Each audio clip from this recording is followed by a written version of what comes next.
ఇల్లాలు. విన్నారా మీరు? ఇల్లాల గురించి విన్నారా? చాలా మంది గురించి విన్నాం కదా మనం. చాలా మంది గురించి విన్నాం మనం. ఇల్లాల గురించి నేర్చుకున్నారా? ఇల్లాలంటే ఇక్కడ ఏమని రాయాలి అని అంటే అసలు పరిశుద్ధ గ్రంథంలో ఆ ఇంటి ఇప్పుడు యజమానుడి భార్య ఏమవుతుంది?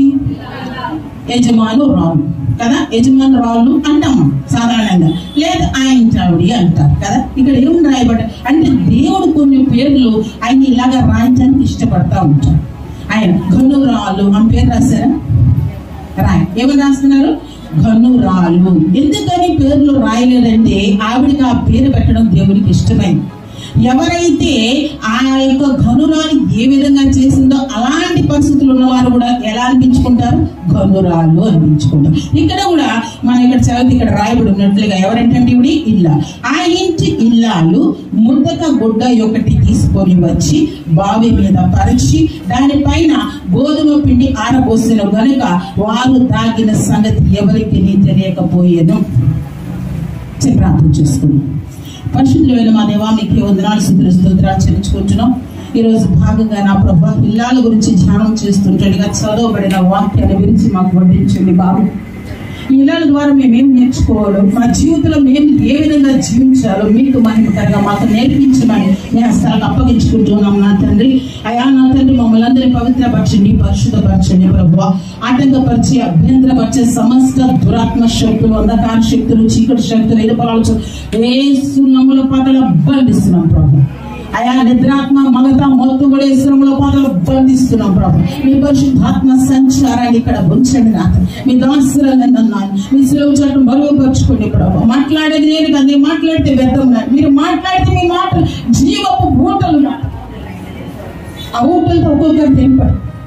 ఒక్కొక్కరిని ఆయన వాక్యం నాడు, మీ వాక్కు వెలువడిపోండి నాయన. ఒక్కొక్కరు మీ ఆత్మతో నింపండి, మీ ప్రభావంతో నింపున్నాయి.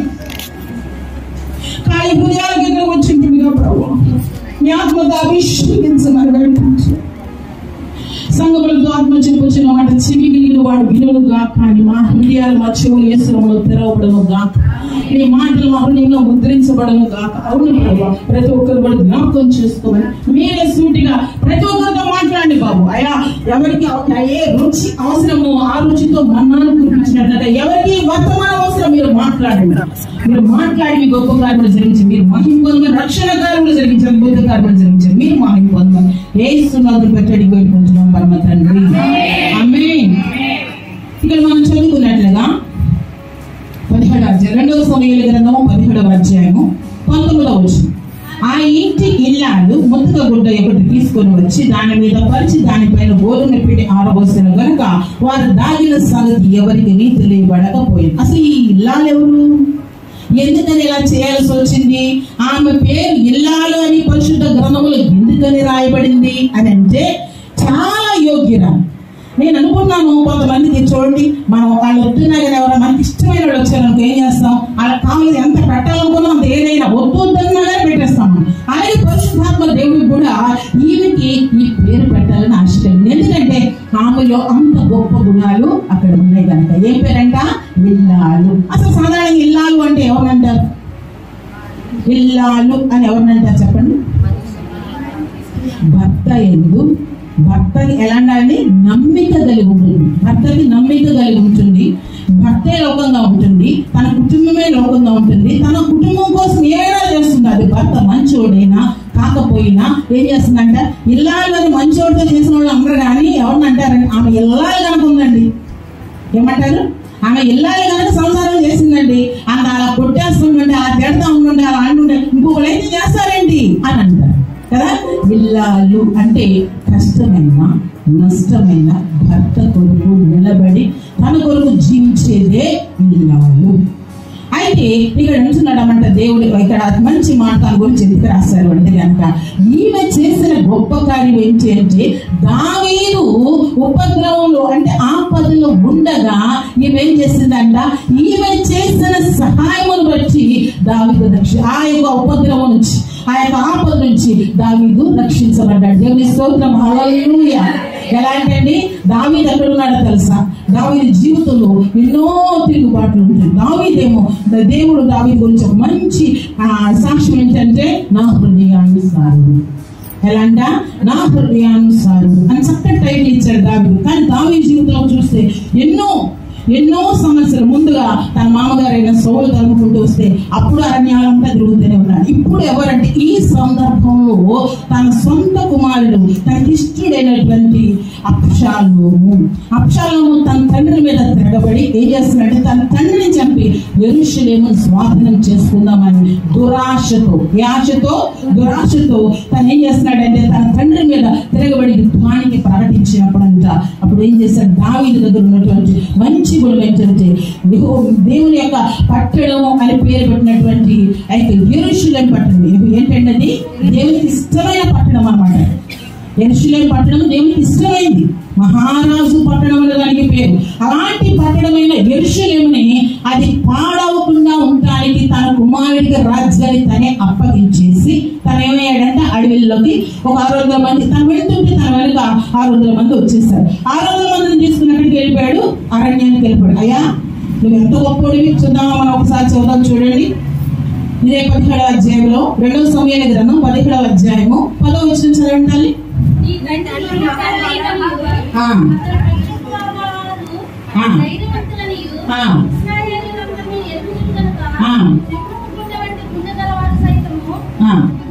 చాలండి. నీ తండ్రి మహాబలాఢ్యుడనియు అతని పక్షపు వారు ధైర్యవంతులనియు ఇశ్రాయేలు అందరూ ఎరుగుదురు కనుక సింహపు గుండె వంటి గుండె గల వారు సైతము దిగులు. కాబట్టి నా ఆలోచన ఏమనగా అని ఇక్కడ చెప్తా ఉన్నా. ఎలాంటి వాడు దావీదు? సింహపు గుండె కలిగినటువంటి వాడు గనక సింహాలను జయించాడు, ఆయన ఎలుగుబంటులు జయించాడు, ఎంతో దేవుని సన్నిధిలో. అలా ఉండి ఎవరండి? గొలియాతును కూడా జయం పొందినటువంటి గొప్ప వీరుడు దావీదు. అలాంటి వాడు ఏం చేస్తున్నాడంట? తన కుమారుడికి రాజ్యాన్ని అప్పగించేసి, ఎవరికండి? తన కుమారుడికి రాజ్యాన్ని అప్పగించేసి తను ఎక్కడికి వెళ్తున్నాడు? అడవిలోకి వెళ్ళిపోయాడంట.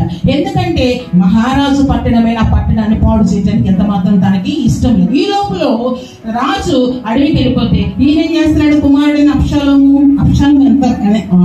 గురించి చూడండి. ఒక మాట చదువుకుందామని. ఎంత మంచి మాట అంటే 14వ అధ్యాయం 25వ వచనం చూడండి అమ్మా. 2వ సమూయేలు గ్రంథం 14వ అధ్యాయం 25వ వచనం. ఇశ్రాయేలందరిలో అబ్షాలోము అంత సౌందర్యం గలవాడు ఒకడును లేడు. అరికాలు మొదలుకొని తల వరకు ఏ లోపమున అంతనేందు లేకపోయాను. తన తల వెంట్రుకలు భారం ఉన్నదని ఏటేటా అతడు తన వాటిని కత్తిరించి వచ్చాను. మనకి ఈయన గురించిన ఇంట్రడక్షన్ ఏంటంటే బహు సౌందర్యవంతుడు, టాప్ టు బాటం ఏ లోపం లేనటువంటి వాడు. అంత చక్కటి అబ్షాలోము అంటే దావీదుకి చాలా ఇష్టం. తను చంపడం ఎంతమందిని చంపలేదండి, అందరినీ కూడా. గొలియాతు లాంటి వాళ్ళే చంపేసిన దావీదు తను చంపలేడా? చంపగలదు. కానీ ఏంటంటే తన కుమారుని అలా చేయడం తనకి ఇష్టం లేక తనే యెరూషలేము మొదలుపెట్టేసి అక్కడికి వెళ్ళిపోయాడు, అడవిలోకి వెళ్ళిపోయాడు. అడవిలో అక్కడ అతను ఉంటూ ఉన్నాడు. అడవిలోకి వెళ్ళిపోయిన తర్వాత అంటున్నాడు ఇక్కడ ఈ యెరూషలేము పట్టణంలో తన రాజ్యంలో ఉన్నటువంటి యాజకులైనటువంటి వారు ఎవరండి? యాజకులైనటువంటి వారితో అంటున్నాడు. 2వ సమూయేలు గ్రంథం 15:27 ఉంటుందన్నమాట. 2వ సమూయేలు గ్రంథం 15:27 వచ్చినాడు.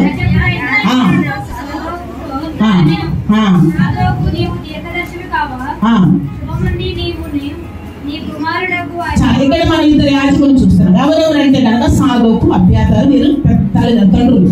వారి కుమారులు ఎవరంటే అహీమయస్సు, యోనాతాను. అంటే సాదోకు కుమారుడు అహీమయస్సు, అబ్యాతారు కుమారుడు యోనాతాను. వీళ్ళిద్దరు కూడా అంటే వీళ్ళేమో పెద్దోళ్ళేమో ఎక్కడ ఉన్నారు? మందిరంలో ఉన్నారు. అంటే మందిరం యెరూషలేములో మందిరంలో ఎక్కడంటే మందసం దగ్గర వారు పరిచయం చేస్తున్నారు. అయితే వారి కుమారులు ఎక్కడ ఉన్నారంటే కనుక అంటే అడవిలో ఎక్కడంటే రేవులు అనేటటువంటి ఒక స్థలం ఉంటుంది. ఆ స్థలంలో వారేమో అక్కడ ఉంటున్నారు. ఎందుకంటే అరణ్యములో ఉన్నటువంటి దావీదుకి ఇక్కడ యెరూషలేములో తన కుమారుడైన అబ్షాలోము ఏ విధమైన ప్లాన్లు చేస్తున్నాడు, ఏ విధంగా చంపాలని తను ప్లాన్ చేస్తున్నాడు అనేది ఎవరు చెప్పాలి? ఈ యొక్క యాజకుల కుమారులే వెళ్ళి అక్కడికి వెళ్ళి చెప్పాలి. అందుకని దావీదు అంటాడు, నేను అరణ్యంలో ఏరులు అని పారే స్థలం ఉంటుంది, ఆ స్థలం దగ్గర ఉంటాను, మీరు ఏం మాట్లాడుకున్నా నా దగ్గరికి వచ్చేది చెప్పండి అని చెప్తాడు. ఏది? అబ్షాలోము ఏం ప్లాన్ చేస్తాడని. అయితే మనం చూస్తే ఇంకా 17వ అధ్యాయంలో 1 నుంచి 4 వచనాలు నాకు అక్కడ చూస్తే అక్కడ అవుతులేమా చెప్తాను. అక్కడ ఎవరంటే ఇక్కడ మనం ఇది చదివినప్పుడు అంట చూడండి, అతని మీద దావీదు అలసట నుండి బలహీనంగా ఉన్నాడు కనుక నేను అతని మీద కదా, అతని ఎదురున్న జనులందరూ పారిపోతారు. అహీతోపెలు ఆలోచన చెప్తున్నాడు. ఎవరంట? అహీతోపెలు. చెప్పండి ఎవరు? అహీతోపెలు. అంటే ఆ రోజుల్లోనంట తను ఎవరంటే దావీదుకి తను మంత్రిగా చేశాడు. అయితే తాను చెప్పినటువంటి మాట దేవుని దగ్గర నుండి వచ్చినటువంటి మాటని అక్కడ దావీదు అలాగే మరి అబ్షాలోము కూడా అనుకున్నట్లుగా మనం చూడండి. ఇదిగోది 16వ అధ్యాయంలో 23వ వచనం చూడండి. ఆ దినములలో అహీతోపెలు చెప్పిన ఏ ఆలోచనను ఒకడు దేవుని యొక్క విచారణ చేసిపోతున్న ఆలోచన అయినట్టుగా ఉండేను. దావీదు అబ్షాలోముని అలాగే అనుకున్నారంట. అంటే తను ఏ మాట చెప్పిన ఎవరు చెప్పినట్టు? దేవుడు చెప్పినట్టు. అంటే అలాగే తను ఏం చెప్పాడంటే, అయ్యా మనకి ఏం కాదు కానీ మనం ఏం చేస్తామంటే 12,000 మందిని అందరిని వేసుకుని మనం వెళ్ళిపోయి చుట్టూతా వెళ్ళిపోయి పట్టుకుంటే ఆయన ముందు దావీదుని పట్టుకుని చంపేస్తాం అనుకో, మిగతా వాళ్ళందరూ మనకి లొంగి వైపు తిరిగిపోతారు కనుక మా పని చేద్దామని ఎవరు చెప్పారు? అహీతోపెలు. కొంతమంది మన జీవితంలో కూడా ఏం చేస్తారంటే, మనం మంచి బుద్ధితో ఉన్నా కానీ కొంతమంది వచ్చి చెడగొడుతూ ఉంటారు. కొంతమంది ఏం చేస్తారు? చెప్పుడు మాటలు విని చెడిపోయేవాడు చాలా మంది. వాళ్ళ బుద్ధి మంచిదే, పక్కన వాళ్ళు చెబుతారు చూసారా కొంతమంది మాటలు, వీళ్ళు వినే బుద్ధి ఉంది కనుక ఇది మంచిగా చెడ్డ వాక్యానుసారంగా ఉందా లేదా అనేది గ్రహించరు. కానీ ఏం చేస్తున్నారంటే వీళ్ళు ఆ వినే బుద్ధి పొంద కనుక ఏం చేస్తారు? వాళ్ళ మాట విని బ్రతుకులు పాటు చూసుకునే వాళ్ళు చాలా మంది ఉన్నారు. అలాగే అహీతోపెలు కూడా ఏం చేస్తారు? అయ్యో నీ తండ్రి ఎంత గొప్పవాడు, ఎంత మంచి, అంటే దేవుని హృదయానుసారుడు కదా, దేవునికి ఇష్టంగా బ్రతుకున్న వాడు కదా, నువ్వు ఎందుకు నీ తండ్రి మీద ఎదురు తిరుగుతున్నావు అన్న మాట అహీతోపెలు అనలేదు. కానీ ఏమంటున్నాడంటే 12,000 మంది తీసుకుని వెళ్ళిపోయి మీ నాన్నని చంపేద్దాం అని అంటున్నాడు. ఆ తర్వాత దావీదుకి మంచి ఫ్రెండ్ ఒక ఆయన ఉంది. ఆయన పేరు ఏం పేరు? హూషై. ఇవన్నీ చదివించిన టైం ఇప్పుడు మీకు చెప్తున్నాను. అంటే హూషై అనమాట. ఆ హూషై ఆయన మనం ఇదే 15వ అధ్యాయం 37వ వచనంలో ఉంటుంది. హూషై దావీదుకు మంచి స్నేహితుడు. అయితే దావీదు అంటాడు, నువ్వు అబ్షాలోము దగ్గరికి నా దగ్గర ఏ విధంగా ఉన్నావు, అబ్షాలోము దగ్గర కూడా అలాగే ఉంది. ఎందుకంటే తను ఏ ఆలోచిస్తున్నావు అక్కడ ఉండమని అక్కడ పంపించినప్పుడు అప్పుడు అబ్షాలోము అడుగుతాడు, నువ్వే ఆలోచన చెప్తావు అని హూషైని పిలిచినప్పుడు తను అంటాడు, ఇప్పుడు మనం చదువుకున్నాం చూసారా, నీ తండ్రి మహాబలాఢ్యుడనియు అతని పక్షపు వారు ధైర్యవంతులనియు ఇశ్రాయేలందరూ ఎరుగుదురు కనుక ఎలాంటివాడంట? సింహపు గుండె కలిగినటువంటి వాడు. అసలు ఆ దావీదు గురించి ఇంకొక మాట మనం చదువుకోవాలంటే చూడండి 16వ అధ్యాయంలోనే 16వ అధ్యాయంలో 7వ వచనం 14-20 చదవమా? 14వ అధ్యాయం 20వ వచనం.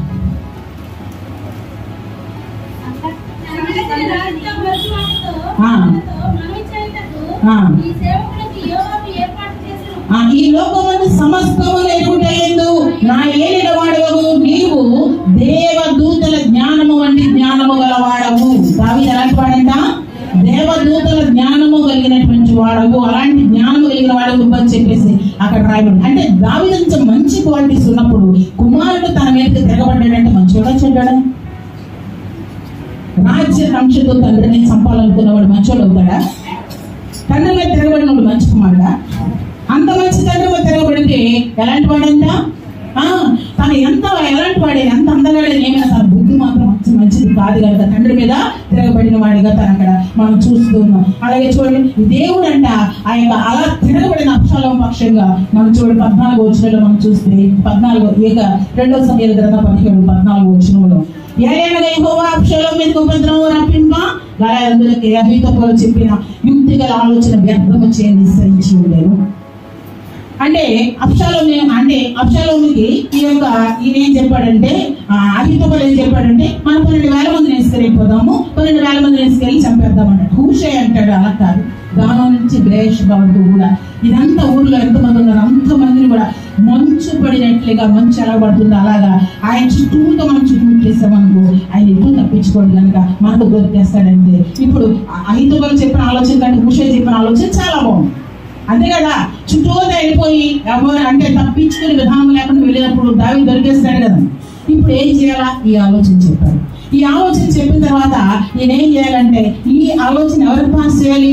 అరణ్యంలో ఉన్న దావీదుకి చెప్పాలి. ఒకవేళ దావీదుకి ఈ యొక్క ఆలోచన వెళ్ళలేదనుకో అక్కడే ఉండి ఏం చేస్తారు? తెల్లారిపాటికి అబ్షాలోము 12,000 మంది ఇస్రాయేలు వారందరిని కూడా చంపేస్తారు. అయితే ఈ మాట చెప్పడానికి అని చెప్పేసి ఇక్కడ ఉన్నటువంటి ఎవరంటే మన ఇందాక ఆ యొక్క యాజకుల కుమారులు అహీమైసు యోనాతాను వీళ్ళిద్దరు కూడా అంట ఎక్కడికి వెళ్తున్నారు, చాలా అర్జెంటుగా ఆ యొక్క అడవిలో ఎక్కడైతే ఏరులు ఉన్నాయి అంటే ఆయన నీళ్లు ప్రవహించే స్థలం ఉందో అక్కడ దావీదు ఉంటానని చెప్పాడు కనుక అక్కడికి వాళ్ళిద్దరు వెళ్తుంటానంట. ఎవరు వచ్చారని విషయం ఎవరికి తెలిసింది? అబ్షాలోముకు తెలిసి ఎవరు వెళ్తున్నారు కనుక వారిని వెంబడించమని లోపల తనకి ఆ సమాచారం వెళ్ళిపోతే ఎవరైతే వీళ్ళు చూసారో ఈ విషయం అబ్షాలోముకు వెళ్ళిపోతుంది కనుక వీరిద్దరు ఏం చేశారంటే ఆ దారిలో వాళ్ళు వెళ్తున్నప్పుడంట ఆ దారి పక్కన ఏం కనపడిందంట, ఒక బావి కనపడిందంట. ఆ బావి దగ్గరికి వచ్చేసి ఏం చేశారండి, అందులో దిగేశారు. వాళ్ళలో దిగేయడం ఆ తర్వాత ఈ ఇల్లాలు ఏం చేసిందంట, దానిపైన మొత్తుతో గుడ్డ వేసిందంట. దానిపైన ఆరబోసింది గోధుమ పిండి ఆరబోసింది. అంటే ఆ క్లాత్ వేసేసి గోధుమ పిండి ఆరబోసేసరికి అలా వారు వచ్చేసి ఇటు వచ్చిన వాళ్ళిద్దరు ఎక్కడ ఉన్నారు అని అడుగుతున్నారు. ఎవరు చేస్తుందో తెలియదు, వీటిలో విడుదల చేస్తుందో తెలియదు. కానీ ఆమె ఏం చేసిందంటండి, వీళ్ళు వెళ్ళి దావీదుకి ఆ సమాచారం చెప్తే అక్కడి నుంచి వెళ్తారు కనుక వీళ్ళు ఏం చేసిందంట, దాచింది. దేవుడి స్తోత్రం, హల్లెలూయా. ఏం చేసిందంటమ్మా, దాచి దానిపోయినంట ముత్తక గుడ్డ ఒకటి వేసిందంట. ముత్తక గుడ్డ ఒకటి వేసేసి అక్కడ ఆ విధంగానంట వాళ్ళని దాచిన తర్వాత వాళ్ళు వెళ్ళిపోయిన తర్వాత వెంటనే వీళ్ళు ఏం చేశారంటే అందులోంచి లేచి వెళ్ళి దావీదుకి ఏం చెప్పారు, దయగా మరి అందరూ కూడా వచ్చేస్తున్నారు కదా, ఎంత మాత్రం కూడా ఎందులోకి వెళ్ళు అనే ప్రదేశంలో ఉండవద్దు, ఇక్కడ నుంచి నువ్వు దాటి వెళ్ళిపోదు దావీదుకి చెప్పినప్పుడంట. దావీదు అక్కడి నుంచి తెల్లారిపాటు 600 మంది వారు అందరూ కూడా దాటి వెళ్ళిపోయారు. ఆ తర్వాత వెళ్ళిన తర్వాత దావీదు వారికి చింతలేదు. ఆ తర్వాత యుద్ధానికి వచ్చినటువంటి మీకు ఈజీగా చెప్పేస్తున్నాను. యుద్ధానికి ఎవరెవరు వెళ్ళారంటే ఇక అబ్షాలోము అక్కడ ఉన్న వారందరూ కూడా దావీదు మీదకి యుద్ధానికి వెళ్తే దావీదు అంటాడు, దయచేసి అబ్షాలోమును చంపొద్దు. తన మీద కీడుగా అంటే చంపడానికి తిరిగినటువంటి కుమారుడు కూడా దావీదు అంటాడు, అబ్షాలోముని చంపొద్దు. ప్రేమ దేవుడు కూడా దావీదు ఎవరికి సూచన అంటే దేవునికి సూచనగా ఉంటాయి. మనం కూడా ఏం చేస్తున్నాం, ఆయన చేతుల ద్వారా మనం సృష్టించుకుంటే మనం ఏం చేస్తున్నామో ఆయన కీడు చేసేవారు ఉంటాం, లోపడే వారికి మనం ఎంత మాత్రం కూడా లేదు. అయినప్పటికీ ఆయన మనల్ని ప్రేమిస్తూనే ఉన్నారు. ఆ విధంగానంట ఈవిడ ఏం చేస్తుందంటే ముత్తక గుడ్డ అంటే దాని అర్థం ఏంటంటే మన బ్రతుకులే ఏంటంటే అది అవునా, మన బ్రతుకులు. చూడండి ఒక మాట ఎఫెసీ పత్రికలో ఉంటుంది 5వ అధ్యాయం 27వ వచనం. ఎఫెసీ పత్రిక 5వ అధ్యాయం 27వ వచనంలో అటువల్ల క్రీస్తు కూడా సంఘమును ప్రేమించి అది కళంకమైనను ముడతైనను అటుది మరి ఏదైనానో లేక పరిశుద్ధమైనది గాను నిర్దోషమైనది గాను మహిమ గల సంఘము గాను ఆయన తన ఎదుట దాన్ని నిలువ పెట్టుకోవాలని వాక్యముతో ఉదక స్నానం చేసి దాన్ని పవిత్రపరిచి పరిశుద్ధపరచుటకి దాని కొరకు తను తాను అప్పగించుకున్నాను. మన జీవితాలు అలాంటి జీవితాలు ఆయన పవిత్రపరిచి పరిశుద్ధపరచాడంట.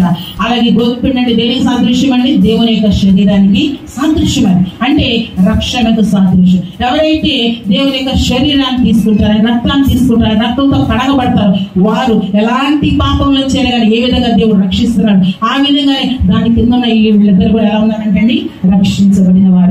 అయితే ప్రేమ దేవుని బిడ్డ అలాంటి క్రిటికల్ సిచ్యువేషన్ లో అలాంటి కష్ట సమయంలో దావీదు ఉండగా దేవుడు అంట ఈయన రక్షించాలంటే ఏం చేయాలంటే ఎవరింటికి పంపించి అక్కడ చాలా ఇల్లు ఉంటాయి కదా, ఎక్కడో చోటుకి వెళ్ళొచ్చు, వెళ్ళి ఇంటికి ఎందుకు వచ్చాడు?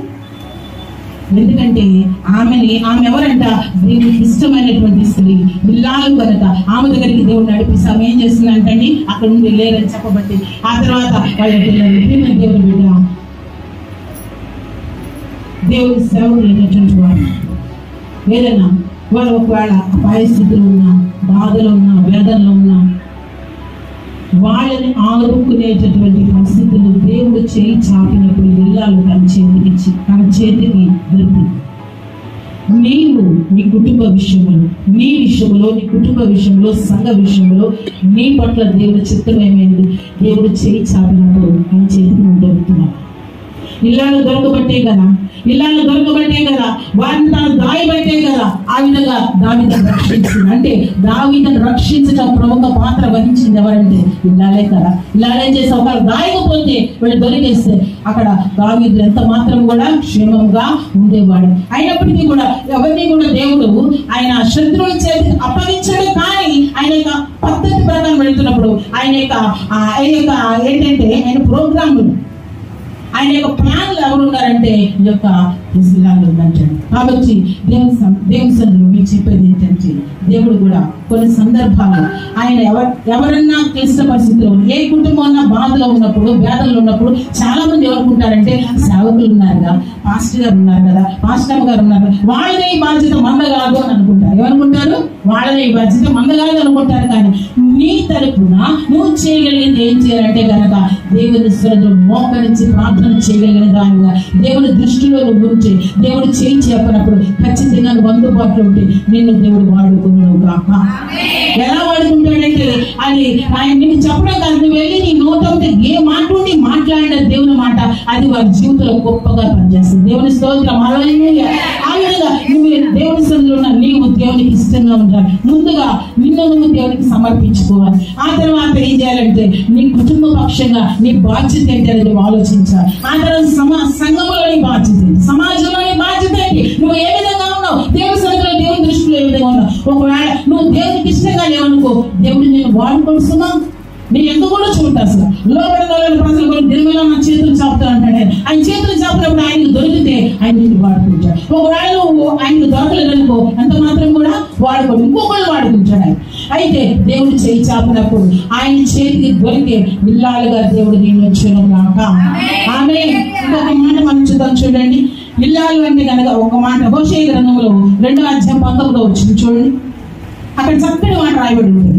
నీవు నిత్యము నాకున్నట్లుగా నేను నీతిని బట్టి తీర్పు తీర్చుట వలనను దయాదాక్ష్యములు చూపుట వలనను నేను ప్రధానము చేసుకొని ఉన్నాను. ఎలా ఉండాలంటే, మనం నిత్యం ఆయనకు ఉండాలి. కొన్ని రోజులు బట్టే, ఒక 2 రోజుల మందిరానికి ఆదివారం భక్తి కాదు, నిత్యము ఆయన ఎందు మనం ఉండాలంట. ఉన్నప్పుడు నువ్వు నిత్యము నాకు ఉన్నట్లుగా నీతిని బట్టి తీర్పు తీర్చడం వలన దయాదాక్ష్యం చూపుట నిన్ను నేను ప్రధానం చేసుకున్నానని దేవుడు మాట్లాడు. ఇంకొక మాట చూడండి, హెచ్కేల గ్రంథం 16వ అధ్యాయం 8వ వచనం. హెచ్కేల గ్రంథం 677వ పేజీ. హెచ్కేల గ్రంథం 16వ అధ్యాయం 8వ వచనం. మరియు నేను నీ యొద్దకు వచ్చి నేను చూడగా ఇష్టము పుట్టించి ప్రాయమునికి వచ్చి నేను కనుక నీకు అవమానము కలగకుండా నిన్ను పెళ్లి చేసుకొని నీతో నిబంధన చేసుకొనగా నీవు నా దానమైతివి. ఇదే ప్రభువైన యెహోవా. మరియు నేను నీ యొద్దకు వచ్చినప్పుడు నువ్వు ఎలా ఉండాలంట? ఇష్టము పుట్టించే ప్రాయము. ఎందులో ఇష్టం పుట్టించే ప్రాయం?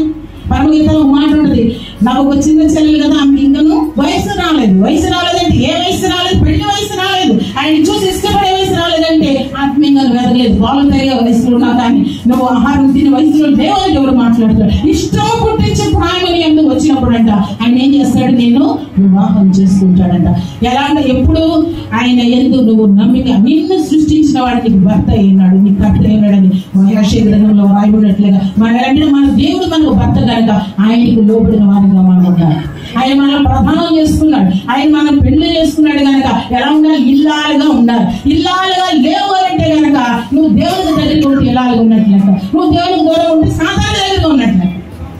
అంటే వేరే వారికి నువ్వు నీ జీవితంలో నిన్ను పెళ్లి చేసుకున్నా నీ భర్తకి నువ్వు దగ్గరగా ఉండకోకుండా, ఆయనకు లోబడి ఉండకోకుండా, ఆయన ఎంతో ప్రేమతో నేను ప్రేమించి నీకు ఏది కావాలంటే ఆయన చేసి సమస్త గొప్ప అద్భుతాలు చేసిన ఆయన తీసి పక్కన పెట్టి నువ్వు ఎవరండి నీ జీవితంలో దేవునికి దూరంగా ఉన్నావంటే ఎవరికి దగ్గర ఉన్నట్లెక్క, అంతేగా.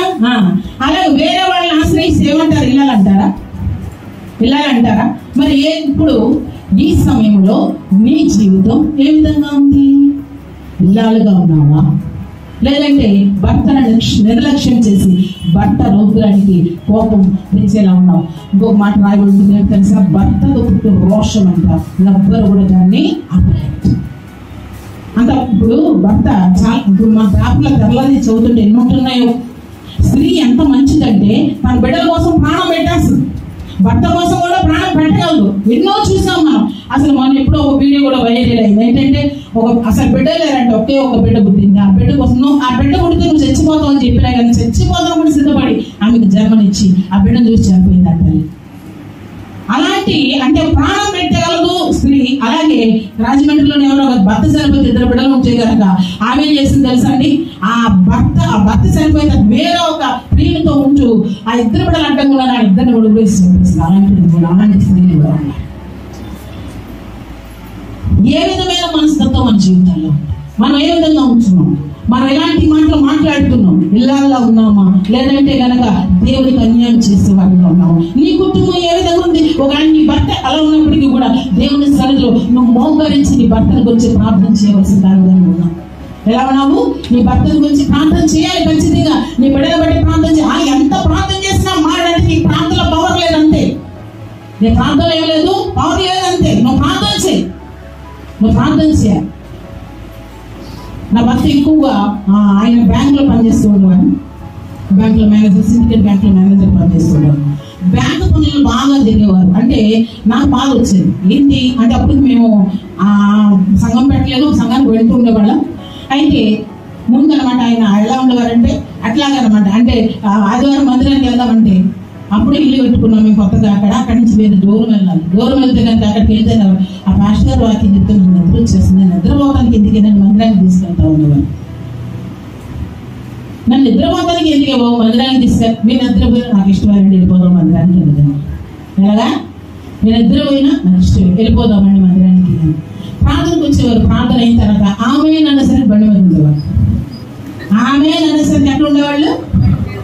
మాస్టర్ గారు అందరూ ప్రార్థన చేయటం మానేసి బయటికి వెళ్ళి అయ్యగారు వెళ్ళిపోతున్నారా, పాస్టర్ రవికుమార్ గారు వెళ్ళిపోతున్నారా అని పలకరించి అప్పుడు వచ్చి అందరూ ప్రార్థన చేసేవారు. అలా ఉండేవారు. నన్ను బహుగా ప్రేమించే భర్త, నా బిడ్డలు బహుగా ప్రేమించే భర్త, బహుగా మంచిగా చూసే భర్త. కాకపోతే ఎలా ఉన్నారంటే మందిరానికి రాకి దేవుళ్ళు ఉంది. నాకేమో నేనేం చేసేదాన్ని, మా పెళ్ళి అయినప్పటి నుంచి కూడాను ఆయన ఎక్కువ బైబిల్ చదువుతున్న వారు కాదు. నేను రోజుకి 5 అధ్యాయాలు చదవకుండా మంచిగా కొడతాను. రోజుకి 5 అధ్యాయాలు బైబిల్ చదవాల్సింది. చదివి సాయంత్రం బ్యాంకు నుంచి వచ్చేసరికి చక్కగా ఏదో ఒక టిఫిన్ చేసి చక్కగా టీ పెట్టి కూర్చుని నేను చదివిన 5 అధ్యాయాలు ఏ మ్యాటర్ ఉందో సీరియల్గా చెప్పేదాన్ని ఆయనకి. అలాగా సీరియల్గా అంటే ఇది చరిత్ర వరుసగా చెప్పుకుంటూ వచ్చిందాన్ని. అక్కడక్కడ కాదు, వరుసగా చదివేదాన్ని, వరుసగా చెప్పుకుంటూ వచ్చేదాన్ని. వినేవాడు. చదవకపోయినా వింటే ఎలా ఉంటుంది? చదివినట్టే. ఒకవేళ ఆయన చెప్పేటప్పుడు నాకేం మిస్టేక్ వస్తుంది, నేను ట్రైల్ వేసేదాన్ని. నేను పని చేసుకుంటా ఇది ఇంతే కదా, ఈ సీక్వెన్స్ ఇంతే కదా, ఇలాగే ఉంటుంది కదా అనుకుని వచ్చిన తర్వాత మొత్తం అంతా చెప్పేదాన్ని. అలా చెప్పిన తర్వాత ప్రభా ఈయన దేవుళ్ళు ఉన్నారు. ఎక్కువ ఏం చేసేవారంటే బ్యాంక్ యూనియన్లో ఆయన మొత్తం స్టేట్ అంతటికి కూడాను సెక్రటరీగా చేసేవారు. అలాగే అలా గొప్ప గొప్ప పదవులు ఆల్ ఇండియా లెవెల్లో ఈ లెవెల్లో ఆ పదవుల్లో ఉండేవారు. ఇక్కడ వచ్చేవారు కదా, ఆడ వచ్చి ఆ బ్యాంక్ లో కూడా జరిగింది, ఈ బ్యాంక్ లో కూడా తీసుకెళ్ళిపోతా ఉండేవారు. మా బాధ వచ్చేసింది. ఆ బ్యాంక్ లో కూడా ఈ బ్యాంక్ లో కూడా కాదు కదా, మనకు కావాల్సింది ఏముంది? దేవుని సన్నిధిలో ఉండాలి కదా. ఎందుకని మాకు ఒంగోలు ట్రాన్స్ఫర్ అయిన తర్వాత ఇక్కడ ఉండగానే రాత్రుళ్ళు అసలు పడుకుంటే ఒక అరగంటకి పావుగంటకి వెళ్ళి వచ్చేస్తే లేచి భర్త కోపం వచ్చి బాగా చిప్పు కొట్టేస్తే ఎలా ఏడుస్తుంది భార్య? వాళ్ళకి మోకరం చేసేదాన్ని. ఎందుకు తెలుసా? అంత బాగుండేది. ప్రభు ఆ పనికి పనులు వద్దయ్యా, వాళ్ళ దగ్గరికి వీళ్ళ దగ్గరికి ఇలా బ్యాంకు విషయాలు అలా ఉంటుంది కాదు కానీ నీ పని చేయాలి. ఏం పని చేయాలి? నీ పని చేయాలి. నీ సన్నిధిలో ఉండాలి. ఆయన వాక్యం చెప్తుంటే చూడాలని నాకు ఆశగా ఉంది ప్రభు. దేవుని సేవకుడిగా ఉండాలంటే చూడాలని నాకు ఆశగా ఉంది ప్రభు. నా భర్తను అలా చేయమని ఏడ్చి ఇంకోటి చెప్పాలంటే ఎవరు చచ్చిపోతే అలా ఏడుతారు, అలా ఏడ్చింది. అలా ఏడ్చేదాన్ని. అలా ఏడ్చేసరికి కొన్ని రోజులు ఏమనంటే మాకు టౌన్ అంటే ఒంగోలు దగ్గర ట్రాన్స్ఫర్ వచ్చింది. అక్కడికి వెళ్ళిన తర్వాత మొత్తం అంతా ఎదుర్కొంటా ఊర్లో మందిరానికి వెళ్ళాగా మందిరం అంతా ఎదుర్కొంటూ అక్కడికి వెళ్ళేసరికి ఒక చోటుకి వెళ్ళేసి ఒక మందిరం కనపడింది. అన్ని చూసుకుంటూ వెళ్ళి అక్కడికి వెళ్ళేసరికి దేవుని స్తోత్రం మళ్ళీ ఇదే మన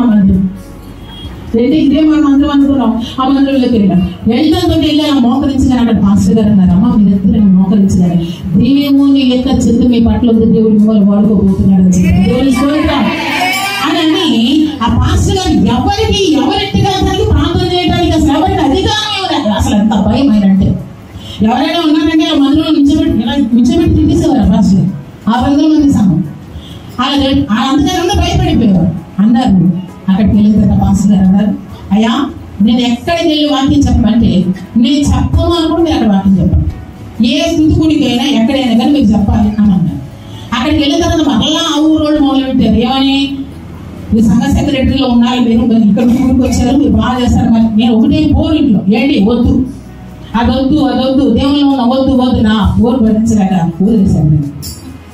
వదిలేసి ఎలా ఉన్నారు? ఇప్పుడు ఎలా ఉన్నారండి? దేవుని సన్నిధిలో 2.5 సంవత్సరాలు 3 సంవత్సరాలు ఆ ఊరిలో ఉన్నాము. 2.5 సంవత్సరాలు మిజ్జానికి మోక్షాన్ని తీసుకెళ్ళి 40 సంవత్సరాలు గొర్రెలు వేపినట్టుగా దేవుడు మమ్మల్ని అనేకమైన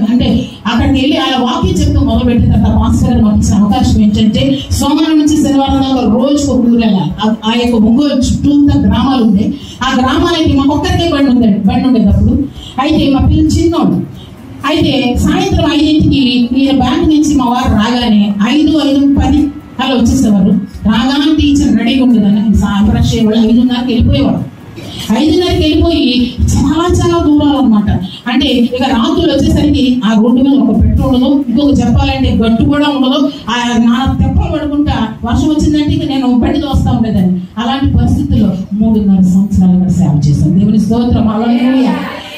అక్కడ ఆయన మా వారు వాక్యం చెప్తుంటే నేను కూర్చొని కూడా దేవుని స్తోత్రం, ఈ బాగుండకూడదు ప్రభా, దేవుని స్తోత్రం, ఆయన మీ ఆత్మతో అభిషేకించి అలా ప్రార్థన చేస్తాను. కొన్ని రోజులు నేను ఎందుకు ప్రార్థన చేయాలి ప్రభా, నువ్వు అభిషేకిస్తావా, నువ్వు వాడుకుంటావు. నేను అలా కూర్చుంటే ఆయన చక్కగా వాక్యం చెప్తే నేను చూడాలనుకునేదాన్ని. దేవుని స్తోత్రం. అలా అనుకునేదాన్ని. నేను ఏ విధంగా అయితే అనుకున్నాను ఆ విధంగా దానికంటే ఎక్కువగా ఈ రోజున నా భర్త దేవుడు గొప్ప ప్రాప్తిగా దేవుడు వాడుకుంటున్నాడు. దేవుని స్తోత్రం.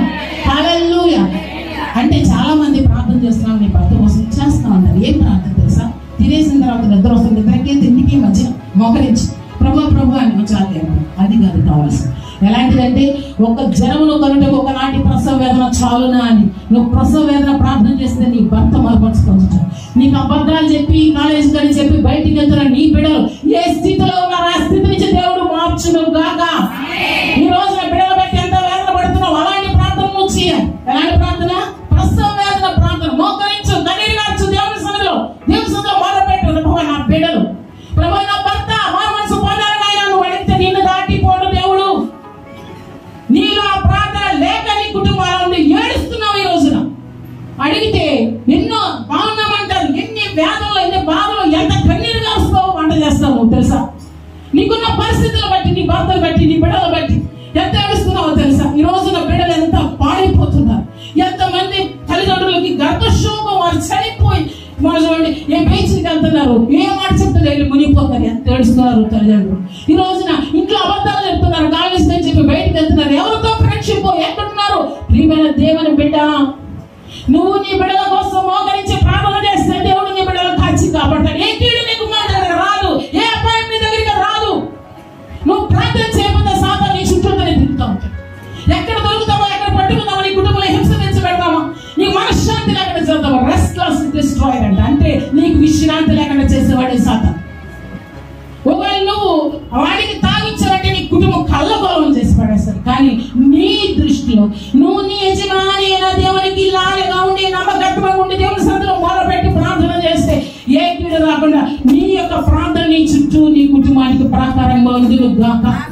Glory to Jesus. హల్లెలూయా. నీ బిడ్డల బట్టి ప్రార్థన చేయి. నీ బిడ్డ అంగలార్పు విద్య నేర్పని దేవుడు మాట్లాడుతున్నాడు. ఎంతో మంది కుటుంబాలు ఈ రోజున ఎన్నో వ్యాధులు, ఎంత బాధలో చెప్పలేమంటే వాడి జీవితాలు మనం చూస్తున్నాం. వెళ్ళిపోతున్నాం. కానీ నువ్వు దేవుడు అంటున్నాడు, అది కనులు చూసారా ఆ కయ్యను గురించి అంటున్నాడు. అన్నమాట కయ్యను అడుగుతున్నాడు, నీ తమ్ముడిని హెబెల్ ఎక్కడ అంటే, నా తమ్ముడికి నేను కావలివని అంటాడు. 9వ అధ్యాయం, ఆదికాండం 9వ అధ్యాయంలో వచ్చిన ఒక మాట రాయబడి ఉంటుంది, నువ్వు ప్రతి ఒక్కరికి కూడా నేను లెక్క అడుగుతాను, నీ సహోదరుని గురించి నువ్వు నాకు లెక్క చెప్పాలి అంటున్నాను. నీ జీవితంలో ఎంతమందికి తారసపడుతున్నారు, ఎంతమందిని ఎదురుగా ఉంటున్నారు, వారందరిని బట్టి కూడా ప్రార్థన చేసే బాధ్యత నీకు ఉంది. నువ్వు నీ నోరు తెచ్చి వారికి సువార్త ప్రకటించవలసిన బాధ్యత ఖచ్చితంగా నీకు ఉంది. దేవుడు అంటున్నాడు, ఇల్లాలంటే ఆమెకి ఆ వచ్చిన వారికి సంబంధం లేదు, కానీ ఇతరుల గురించి ప్రార్థన చేయగలిగిన శక్తి, కాపాడగలిగిన శక్తి, ఏ విధంగా అయితే ఆమెను వారిని కాపాడిందో ఆ విధంగా నీవు కూడా నిన్ను బట్టి నువ్వు దేవునికి ఇష్టమైన కుమార్తెగా ఉందువు గాక. నీ కుటుంబాన్ని దేవుడు నిజంగా నీ యొక్క భక్తిని బట్టి నీ కుటుంబాన్ని దేవుడు నేను కాపాడిన గాక. అలాగే నువ్వేం చేయాలంటే సంఘానికి కూడా ఎలా ఉండాలంట? ఉండాలి, దీవెనకరంగా ఉండాలదా? చాలా మంది చక్కగా వస్తారు, ఏసు కూర్చొని కూర్చుంటారు, బట్టలు ఆడుకుండా వెళ్ళిపోతారు. అట్టి వారిని ఏం దేవుడు మెచ్చుకోడు. ప్రభువు చేత మెచ్చుకున్నవాడు ధన్యుడు. ప్రభువు మెప్పు పొందాలి. అవునా? ప్రభువు మెప్పు పొందాలంటే వచ్చేసి చక్కగా ఎలా కూర్చుని ఇలా వెళ్ళిపోతే అది ఎంత మాత్రం కూడా కాదు. ఒక పాస్టర్ గారు అన్నారంట, ఎప్పుడు వచ్చి మందిరం వచ్చేవాడు రాలేదంటారు. ఇలాగే ప్రార్థనకు వస్తే రేపు శుక్రవారం కదమ్మా, కొంచెం వచ్చి మందిరం వచ్చిపెట్టమ్మా అన్నట్టు ఒక విశ్వాసం. ఆవిడంటే అసలు నేను ఏమనుకుంటున్నాను, నన్ను చూసి ఏమనుకుంటున్నారు, నేను ఎలా కనపడుతున్నాను మీ కంటికి, ఏమంటుంది, నేను ఎలా కనపడుతున్నాను మీ కంటికి అని అంటుందండి. అదేంటమ్మా మందిరమే కదమ్మా, పోలేమో నీకు అంత బాధగా ఉంటే ఎవరో ఒకరు విడుస్తారు తల్లి వెళ్ళిపోమా అని అన్నా. ఆవిడంటదంట, ఏ శిలువ మీద రక్షించబడి దొంగ ఏమన్నా మందిరాలు విడిచాడా? ఏంటంటే శిలువ మీద రక్షించబడి దొంగ ఏమన్నా మందిరాలు విడిచాడా? కుర్చీలు వేసాడా? పుడిసాడా? ఇస్తాడా? అని మాస్టర్ గారికి కొన్నిసార్లు మైండ్ ఫ్లోయింగ్ క్వశ్చన్స్ చేస్తుంటారు. విశ్వాసం మామూలు క్వశ్చన్స్ కాదు. ఆ వద్దులే మనం వద్దులే వెళ్ళిపో, ఎవరో ముడితో ఇంత డిస్కషన్ అవసరమా అన్నారు మాస్టర్. సరే బాబు బిడ్డ కష్టపడింది, వెళ్ళిపోయింది, పడుకునేసరికి ఒక దేవదూత వచ్చింది. దేవదూత వచ్చి ఎక్కడ తీసుకుపోయింది? పైకి పరలోకం తీసుకుపోయిందండి. మొత్తం అన్ని చూపించేస్తుంది. దావీదు గారి భక్తులు కనపడుతున్నారు, పేదరి గారిని కనపడుతున్నారు, పౌలు గారిని కనపడుతున్నారు, అందరి కనపడుతుంది. అన్ని చూసేసాక ఓ చోటకి వెళ్ళి వచ్చేస్తే ఒక ఆయన దగ్గర కూర్చొని ఏడుస్తూ ఉన్నాడు. ఏడుస్తూ ఉంటే ఏయ్యా ఏడుపులు పొళ్ళు కొరటాలు నరకాలు ఉంటాయి కదా, ఎక్కడ ఏడుస్తున్నావు ఏంటి అని అడిగింది. ఆయన అన్నాడంట, అందరూ మందిలో ఎంత అంత పరిచయం చేసి అంత ఇల్లు కట్టుకున్నారు పరలోకంలో, నేనేమి చేయలేదు. ఎవరో అయ్యా అంటే నీకు ఎందుకు లేమో నేను సిలువ మీద దొంగను అన్నాడండి. ఏమన్నాడు? బిడ్డ రాత్రి నిద్ర పట్ల ఎప్పుడు తెల్లారుతుందా వచ్చిందా మందిరం తలుపు కొట్టేసరికి విశ్వాసుల స్వరం పాస్టర్ గారికి తెలియదండి, మా తల్లి ఇప్పుడు వచ్చిందండి అనుకుని గబ్బు వెళ్ళి పాపం ప్రార్థన చేసుకుంటున్న పాస్టర్ గారు వెళ్ళి తలుపు తీశారు. తలుపు తీసేసరికల్లా ఏంటమ్మా ఇప్పుడు వచ్చాం? అయ్యో అయ్యారు మందిరం ఉడిసారు. వద్దమ్మా వద్దు ఏమన్నారు? వద్దమ్మా వద్దు మందిరం ఉడి ఎవరో ఉడిస్తాను నువ్వు మాత్రం ఉడి అన్నట. అయ్యో వద్దయ్యా నేనే ఉడుస్తా. అమ్మ దేవుడు దర్శించాను తెలుసుకోవాలి కదా పాస్టర్ గారు. అయ్యో దర్శించబడి దేవదూత బయట తీసుకుపోయింది, ఎలా జరిగింది అని చెప్తున్నాను. చెప్పినప్పుడు అంటానంట, అంటే ఏమైందమ్మా? అయ్యో ఏడుతున్నాడండి బాబు సిలువ మీద దొంగ, నేను ఏమి చేయలేకపోయాను, అందరికి ఇల్లు నాకు ఏ ఇల్లు లేదని పర్లోకం ఏడుతున్నాడు. అవుతాడు బాబు, నేను పరిచయం చేస్తాను. దేవుడు దేవునికి ఇష్టం ఉంది. దేవుని అంటే యేసు ప్రభు ఈ లోకానికి రావడానికి వారధిగా మరియమ్మ గారు దేవుని మందిలో చక్కని పరిచయం చేశారు. ఎప్పుడు మందిలో విడిచిపెట్టేది కదంటే ఆవిడ మందిలో మంచి పరిచయం చేసిందంట. అందుకని దేవుడు ఆమె ఎన్నుకున్నాడు. ఏం చేయాలా? మన ఇంట్లో పనులు చాలా జాగ్రత్తగా చేస్తాం, ఎంత బాగా చేస్తాం. ఇక్కడ ఏమైనా ఇంగిల్ ఉంటే తప్పకుండా వచ్చేద్దాం. అసలు ఎంత ఏ ఒకవేళ ముందనుకో చెత్తందనుకో, మన కాదు ఇది. ఎవరిది? మన తండ్రి ఇల్లు. మన ఇంటికంటే గొప్పగా చూడాలి దీన్ని. మన ఇంట్లో ఏదైనా ఆడపెట్టలేదనుకో తెల్లపాటికి తెచ్చేస్తాం. ఇంకో చోట ఏదైనా గ్లాసులు కట్టెలు లేదని కొనేస్తాం. మందిరంలో ఏదైనా గుర్తిస్తున్నావా నువ్వు? మందిరంలో ఇది లేదు, ఇది నా తండ్రి ఇల్లు, నా ఇంట్లో ఎలా ఉంటే నేను ఊరుకుంటానా? నేను తీసుకొచ్చి కట్టాలి. ఎవరు చేస్తారో వాళ్ళని దేవుడు దీవించుకుంటారు. వాళ్ళే ఇల్లాలు. దేవుని యొక్క మంచి చెడ్డ చూడాలి. నేను ఆ ఊర్లో ఉండాలి. అక్కడ ఉన్నప్పుడు ప్రతి ఆదివారం కూడా పాస్టర్ గారికి చక్కటి వంట చేసి తీసుకెళ్ళారు. ప్రతి ఆదివారం వచ్చిన పాస్టర్ గారికి అన్ని బాగా ఇష్టం. నాటుకోడి ఇష్టం, కూరమేలు ఇష్టం, గోంగూర మటన్ ఈ వండేదాన్ని చక్కగా వండేసి వేడివేడి క్యాబేజ్ పెట్టేసి. అప్పుడు కొత్తగా ఫ్రిడ్జ్, డబుల్ డోర్ ఫ్రిడ్జ్, ఆ ఊర్లో ఫ్రిడ్జ్ కూడా పెట్టలేదు. అయితే ఆ ఫ్రిడ్జ్ లో వాటర్ పోసి చక్కగా కూల్ రైడర్ లో పోసుకుని అవన్నీ తీసుకొని చక్కగా తయారు పెట్టేదాన్ని. ఇక్కడ పెట్టేదాన్ని. హడావిడిగా చేసుకుంటే మరి పాటలు అయిపోతాయేమో అని గబగబా చేసి ప్రభు ఏం తీసుకెళ్ళి మమ్మల్ని మందిరంలో పడే ప్రభు అనుకునేదాన్ని. అనుకుంటా అంతా శక్తిగా చేసి దేవుని బిడ్డ ఆ పరిచర్య అంతా చూసి ఈ రోజు దేవుడు నాకు పరిచర్య ఇచ్చి దేవుని స్తోత్రం హల్లెలూయా. ఇంకొకటి చెప్పిన నా తల్లి ప్రార్థన, నా తల్లి గొప్ప ప్రవక్త. ఆమె తెల్లవారుజామున 3 లేచి ప్రార్థన చేశారు. 6 దాకా ప్రార్థన చేశాను. ఎవరు? అమ్మ నాకు టైం సరిపోతలేదమ్మా, ప్రార్థన చేసుకుంటాను. ఎన్నింటి నుంచి ఎన్నింటి వరకు? తెల్లవారుజామున 3. మేము అన్ని ఊర్లు తిరిగి ప్రార్థన చేసి ఆ మీటింగ్లు అయిపోయి ఇంటికి వచ్చి పడుకునేసరికి మా అమ్మగారు లేచి పాటలు మొదలెట్టేవాళ్ళు.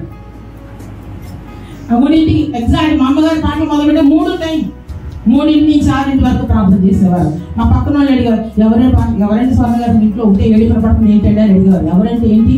అయితే ప్రార్థన చేస్తే ఏడ్చి కన్నీరు కాచి ప్రార్థన చేశారు. నా కోసం కూడా మా అమ్మగారు ఎంత ప్రార్థన, మంచి భర్త దొరకాలి ప్రభు నా బిడ్డకి. నేను అనేదాన్ని ఏంటి ఆత్మీయంగా లేకపోతే విలువ తిరిగిపోతే. ఇంకోటి ఏంటంటే ప్రవక్త సంపూర్ణ మిత్రులుగా అంటారు కదా, అమ్మా నువ్వు ప్రార్థన చేస్తే దేవుడు ఇచ్చేవాడు కాకుండా మంచోడు ఇచ్చేస్తాడు అనేది చాలా మంది అంటారు కదా మాటలు. కానీ దేవుడు కూడా నా తల్లి ప్రార్థన ఆలకించాడు. దేవుడు మంచి భర్తలు ఇచ్చాడు, మంచి కుటుంబాన్ని ఇచ్చాడు, మంచి పరిచయం ఇచ్చాడు, ఈ రోజు మంచి ఆత్మీయ బిడ్డలు ఇచ్చాడు. దేవుడు నాకు స్తోత్రం హల్లెలూయా. నా తల్లి ప్రార్థన దేవుడు ఆలకించాడు. గొప్ప కార్యం. తల్లి ప్రార్థన ప్రవక్తలు ఎందుకు ఎలా చెప్పగలుగుతున్నారంటే ఆవిడ మంచి ప్రార్థనా పరులు. అయితే ఆమె చనిపోయినప్పుడు కూడా దేవుడు ఒక మంచి దర్శనం చూపించాడు. ఏంటి తెలుసా? ఆమె నేను పలానా రోజు చనిపోతానని, భక్తుల మరణాలు కూడా తెలిసిపోతుంది. పలానా రోజు చనిపోతానని చెప్పేసి ఆవిడ నాకు చెప్పారు. చెప్పినాక ఆ రోజుకి అంటే ఏంటి అనుకున్నాను కానీ ఖచ్చితంగా అదే రోజు ఆమె నీరసంగా ఉన్నారు.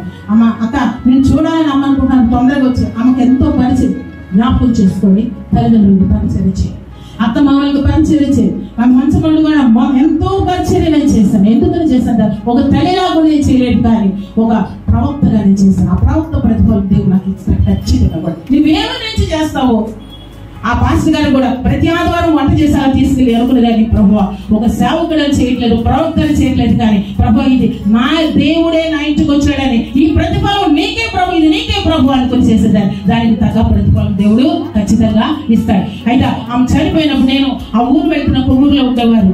ఆ ఊరికి వెళ్తుంటే నాకు ఆ బస్సులలో కూర్చుని వెళ్తుంటేనంట ఎలా అంటే ఒక చక్కటి అలాగే అప్పుడు దాకా బాగానే ఉంది, అప్పుడే కొంచెం కళ్ళు మూతలు పడతా ఉండి మగతలా వచ్చేసి అందులో నాకు కనపడుతుంది. ఏంటి కనపడుతుంది తెలుసా?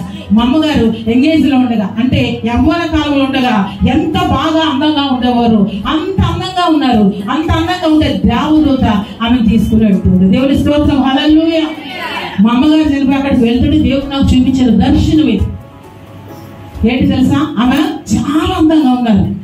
దేవదూతలు ఆమె ఆత్మను తీసుకెళ్తాయి. నాకు ఏమని పడుతుందో తెలుసా? నేను ఎప్పుడు వెళ్ళలేదు. పైకి నన్నెక్కించు ప్రభు ఉన్నత శిఖరాన్ని నీ చేరుటకు, ఉన్నత శిఖరాన్ని నీ చేరుటకు, రూపాంతరమును పొందుటకు, రూపాంతరమును పొందుటకు నా చేయి పట్టి నడిపించుము, నా చేయి పట్టి నడిపించుము. హల్లెలూయా. ఆత్మలు నన్ను పైకెత్తించుము. హల్లెలూయా. ఆత్మలు నన్ను పైకెత్తించు. పాట కనబడుతుంది. మా అమ్మగారు ఆత్మ దేవుడు తీసుకెళ్తున్నాడు. ఎంత సంతోషం అండి, ఎంత మంచి జీవితం అండి. ఎక్కడికి వెళ్ళిపోతున్నారు ఆవిడ? పర్లోక రాజ్యం. ఆ గొప్ప ప్రవక్త, ఎంత గొప్ప ప్రవక్తలు. నేను అనుకుంటాను నా తల్లి ఎంత ప్రార్థన చేస్తే తల్లిగారు నేను ఎంత ప్రార్థన చేయాలి. నా బిడ్డలను బట్టి, దేవుడు నాకు ఇచ్చిన సంఘాన్ని బట్టి, అది నాకు ఎవరికైనా బాగోలేదని ఫోన్ చేస్తే చాలు వెంటనే మోకరించాలి కోసం ప్రార్థన. ఆ ప్రార్థన చేసేదా కంగారు వచ్చేస్తుంది. ప్రాణం దేవుడు కంగారు పెట్టేస్తాడు. ఎవరికైనా విశ్వాసులకు బాగోలేదన్నా అందరి గురించి కూడా ప్రార్థన. నీకు నీకు నీకు నీకు నీ కుటుంబాన్ని బట్టి, నీ బిడ్డలు బట్టి, నీ భర్తలు బట్టి, బిడ్డలు బట్టి ఆ ప్రార్థనాత్మతో దేవుడు నేను నింపుకోను. ఏం చేయాలా? నీ భర్తను బట్టి నువ్వు ప్రార్థన చేయాలా. అది నీకు దేవుడు ఇచ్చిన బాధ్యత. అది నువ్వు కాదు అని అనుకుంటే అక్కడ చూడండి అది కన్నా 9 కింద ఉంటుంది. నాకు తెలియదు, నేను ఎప్పుడు చూడలేదు అని అంటే కనుక ఈ యొక్క మీటింగ్ అంతా కూడా రేపు రివ్యూ చూపిస్తాడు దేవుడు. ఇక్కడి నుంచి వాక్యం చెప్తున్నట్టు మీరందరూ విన్నట్టు ఈ మాటలు మీరు విన్నాక ఇప్పుడు కూడా మారలేదు అనుకో, అప్పుడు చూపించప్పుడు విన్నావుగా, నువ్వెందుకు మారలేదు? నీ భర్తను గురించి నువ్వు ఎందుకు ప్రార్థన చేయలేదు? నీ బిడ్డల బట్టి నువ్వు ఎందుకు ప్రార్థన చేయలేదని దేవుడు నేను క్వశ్చన్ అడిగితే తప్పించుకునేది లేదు. ప్రాణం మనలో ఉన్న ఆయన పెట్టిన ఊపిరి ప్రాణంగా మనలో ఉన్నంతసేపే ఆయనకి ఇష్టంగా మనం లోపల బాధతాం. చనిపోయిన తర్వాత వారి మనసు ఉంటుందా? దేవుడు అక్కడ ఎప్పుడో తెలియదు, మన ప్రాణం పోకడ ఎప్పుడో తెలియదు. ఊరికి నేను వాకింగ్కి వెళ్ళి వచ్చి కుర్చీలో కూర్చొని అలా పడి చనిపోతున్నాను. మనం ఎవరు పెళ్లి కూడా కానీ తాయి కడతాను లేసి అట్లా పడిపోయి హార్ట్ అటాక్ చనిపోయి. అసలు ఎంత విచిత్రమో చెప్పలేదు. చావు ఎంత భయంకరమో. బయటకు వెళ్తున్నారు, ఇంటికి వస్తున్నారని, కానీ దేవుని కాపుదల్లో భద్రపరచబడ్డ. దేవుడు నమ్ముకున్న వారికి ఒక తేడా ఒక్క మాట చెప్పి నేను ముగించేస్తాను. నీ బిడ్డలు బట్టి నువ్వు ప్రార్థన చేస్తావు. నీ బిడ్డలు బయటికి వెళ్ళనుకో ఎక్కువ ప్రార్థన చేస్తావు. ఓ బిడ్డ అంట అలాగే దేవుడు నమ్ముకున్న కుటుంబంలో పుట్టింది. ఆ బిడ్డ కూడా చక్కగా ప్రార్థన చేసుకుని అమ్మాయి బయటకు వెళ్ళింది, ప్రార్థనకు వెళ్ళింది, వాళ్ళ ఫ్రెండ్స్ ఇంట్లో ప్రార్థన వెళ్ళి ప్రార్థన అయిపోయిన తర్వాత అంట తిరిగి వస్తుంది. ఎంత అయిపోయింది టైం? 10:30-11 అయిపోయింది. 10:30-11 ఆడపిల్లలు రావటం ఎలా రావాలి? బయటకు వచ్చేసరికి ఒక ఆటో దొరకలేదంట, అసలు ఏమీ దొరకలేదంట. దొరకపోయేసరికి అనుకుంటున్నాం అమ్మో టైం అయిపోతుంది, ఇంకా పొద్దుపోతుంది, ఎంత ఉంటే ఏమో దొరికితే నడుచుకుంటూ వస్తుంది బిడ్డ ఇంటికి. నడుచుకుంటూ వస్తే మనసులో ఏమనుకుంటుందంటే, ప్రభువా నువ్వు నాకు తోడున్నావయ్యా, నాకు చాలా. ఇంటికాడ తల్లిదండ్రులు కూడా ప్రార్థన చేస్తారు కదా, ఇంకా బిడ్డ రాలేదు అనుకుంటారు కదా. ఆ విధంగా ఆ తల్లిదండ్రులు ఆమెట అలా ప్రార్థన చేసుకుంటూ ఒక స్ట్రీట్లోకి ఇలా టర్న్ అయ్యి వచ్చేసరికి ఒక చెట్టు ఉంది. ఆ చెట్టు వెనక నుంచి ఒక వ్యక్తి అలా వచ్చి ఈమెను చూశాడు. ఈమెకి ఇంకా దడప్ చేసి మెల్లిగా అమ్మ ప్రభు అనుకుంటే ఏం చేస్తుంది, 4 అడుగులు వేసుకుని కొంచెం త్వరగా మెల్లిగా ఎలాగో ఇంటికి వచ్చేసిన తర్వాత ప్రభు నన్ను క్షేమంగా తీసుకొచ్చావయ్యా అని దేవుని స్తోత్రాలు చెల్లించి పడుకున్న తర్వాత ఆ తెల్లారి పేపర్లో వచ్చింది, ఎక్కడైతే ఈ అమ్మాయి ఆ చెట్టు దగ్గరికి వచ్చేసరికి ఒక వ్యక్తి చెట్టు పక్క నుంచి వచ్చాడు, అక్కడే ఒక మాట జరిగింది. ఏం జరిగింది? ఒక అమ్మాయిని చంపేశారు. చంపేసి ఇలా ఉన్నారంట. అయితే ఆ పేపర్లో వేసింది ఏంటంటే, ఇలా చంపేశారు కనుక అనుమానంగా ఉన్న వ్యక్తులందరినీ కూడా ఇక్కడ పోలీస్ స్టేషన్లో పెట్టాం, ఎవరు ఇలా చేస్తారో మాకు తెలియలేదు అని ఒక క్వశ్చన్ మార్క్ అక్కడ పెట్టారు.